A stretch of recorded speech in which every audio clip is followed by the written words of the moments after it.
ఈరోజు meal maker curry ఎలా తయారు చేసుకోవాలో చూద్దాము. చాలా చాలా టేస్టీగా ఉంటుంది.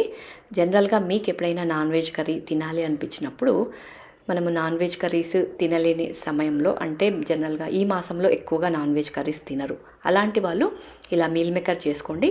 మీకు అచ్చంగా నాన్ వెజ్ కర్రీ తిన్నట్టుగా అనిపిస్తుంది. వెజిటేరియన్లో ఎక్కువగా నాన్ వెజ్ టేస్ట్ని ఇచ్చేటివి మనకి రెండు, ఒకటి మీల్ మేకరు, లేదంటే మనకి మష్రూమ్ కర్రీ. ఈ రెండు మనకి కొంచెం నాన్ వెజ్ టేస్ట్ని ఇస్తాయి. కాబట్టి తప్పకుండా ట్రై చేయండి. ఈ మీల్ మేకర్ కర్రీ అచ్చంగా మనకి నాన్ వెజ్ తిన్నట్టుగా అనిపిస్తుంది. ఇంకెందుకు ఆలస్యం అండి, మీరు వీడియో అప్లోడ్ చేస్తాను. వీడియో చూడకుంటే కింద లింక్ కూడా ఇస్తాను, జస్ట్ మీరు ఆ లింక్ ప్రెస్ చేయండి. మీకు డీటెయిల్డ్ వీడియో వస్తుంది. స్కిప్ చేయకుండా చూడండి.